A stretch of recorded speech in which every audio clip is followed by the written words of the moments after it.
What's going on, guys? It's Sean here with Gadget Reason, back with episode 2 of Tech and Coffee, where I round up and review some of the most interesting and top trending tech stories from around the web over the past few days. And in today's episode, Tesla delivers the first production Model 3 car to lucky customer number 1. I contemplate throwing a $400 camera 50 plus feet in the air. The Oculus Rift gets yet another price reduction. And we're going to take a look at some crazy new leaked images from patent filings on Red's new ridiculous hydrogen smartphone. So kicking things off, Tesla has finally rolled the first production Model 3 off the assembly line and delivered it to lucky customer number 1, which is no other than Elon Musk.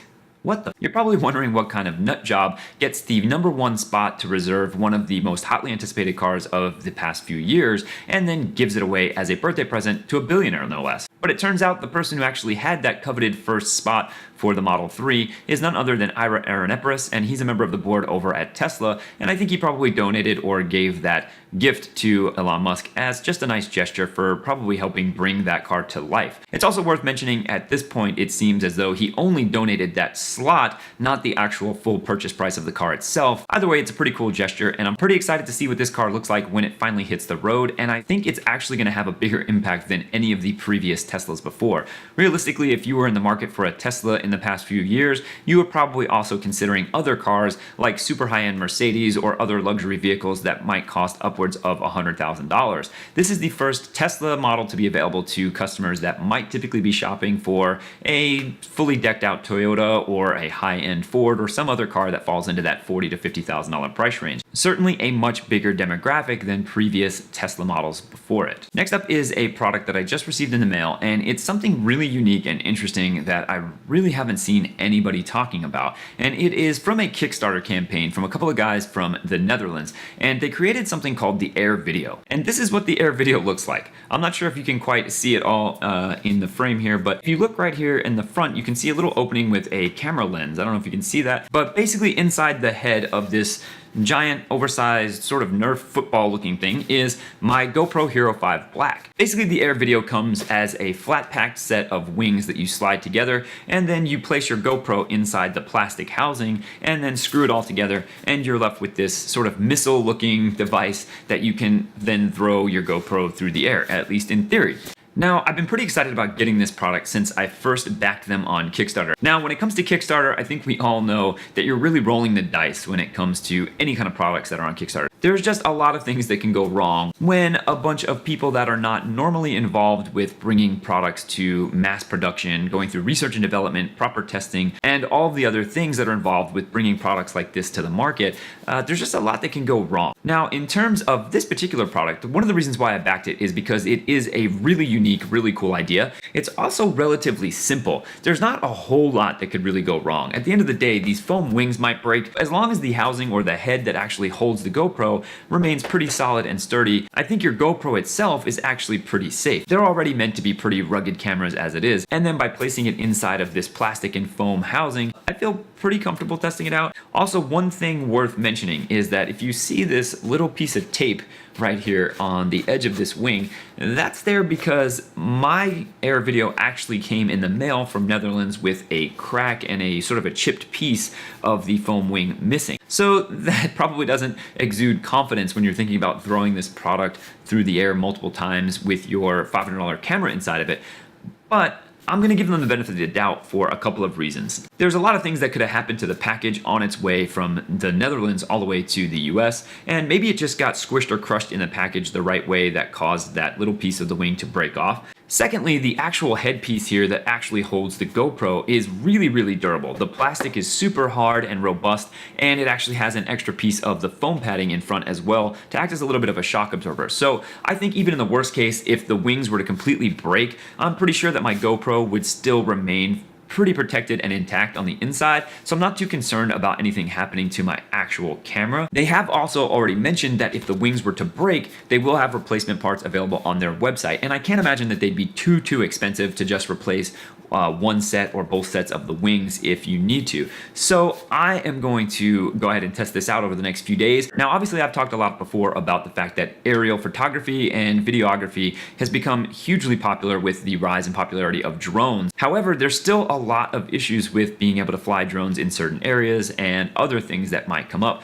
And a device like this could really be a good supplemental product to something like a drone, where you might be able to use this in a place where a drone is just not legal, or it's just too much hassle to try and take it out and get it up in the air. So my hope with this is not necessarily to replace all of the photography and video that I get from using drones, but I'm excited to see what this thing is capable of and what kind of video and images I can get out of it. And I'll definitely be keeping you guys updated on social media, as well as the full review, which will be here on the Gadget Reason channel once I've had time to fully test it out. So definitely check that out over the next couple of weeks.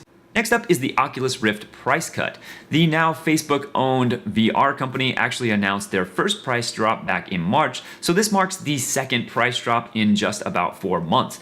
So initially, Oculus announced that the price would be dropping. The price for the bundle, which includes the Oculus Touch motion controllers, would be getting a $200 price drop. That initial price drop brought the price down from $798 to $598 for the complete bundle. Today they announced their new summer sale that will be going on for the next few months that lowers that price down another $200. So now you can get a complete Oculus Rift bundle, which includes the motion controllers, for $398. So if you've been looking at possibly testing out the waters when it comes to VR, this is a pretty good entry point now at $398. So this latest price drop now makes the Oculus Rift a full $100 cheaper than the far less powerful PlayStation VR. It's also now a full $400 cheaper than its closest competitor, which is the HTC Vive.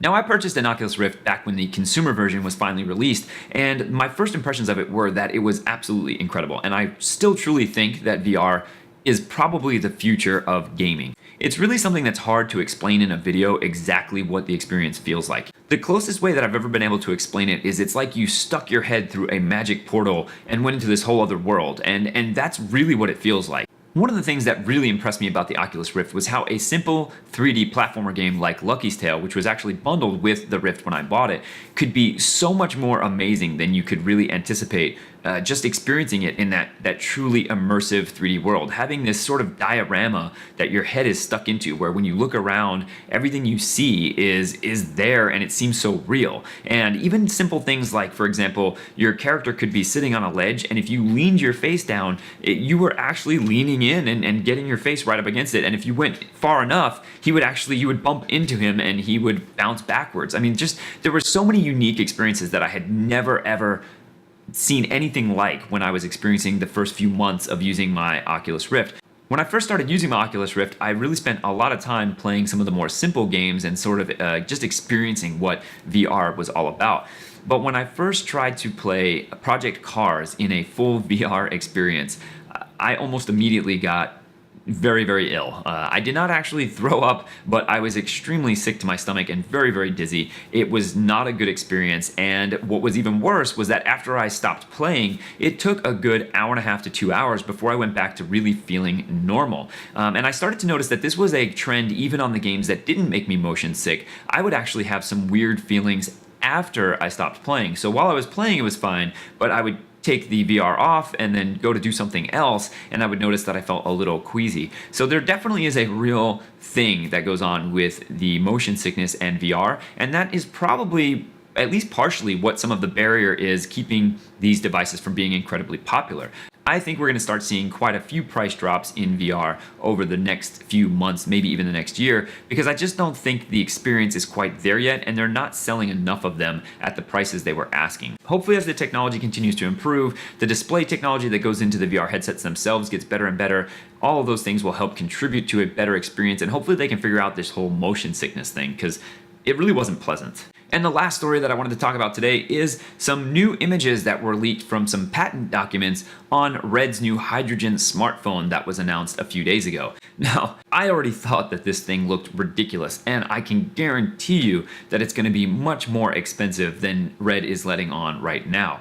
Everything that Red makes currently is all modular-based gear that you have to buy each individual component for. Even the $20,000 and $30,000 Red cameras don't come with anything that would allow you to actually use the camera out of the box. You have to add on things like handles and LCD displays. You have to buy proprietary storage cards. The list goes on and on. By the time you're done rigging out your Red camera, you probably have spent over $50,000. And these patent images for the phone are looking to be almost exactly the same. The fully rigged out version of this hydrogen phone looks more like a Hollywood cinema camera than it does a smartphone. And my only question is, who is going to buy a smartphone that takes 20 minutes to assemble into this huge camera rig, and then what happens when you get a phone call? I really can't figure out what consumer this phone is going to be marketed to. Even people that work in Hollywood and people that have unlimited budgets and have these ridiculous red cameras already, I just don't see the benefit of having a phone that's locked into this big modular metal rig that you have to dig it out to answer a text message. Now, these images were taken from a patent filing for Red's new hydrogen smartphone, and you get a much better look not only at the design of the phone itself, but exactly what Red was thinking in terms of creating a modular phone and exactly how far they wanted to take it.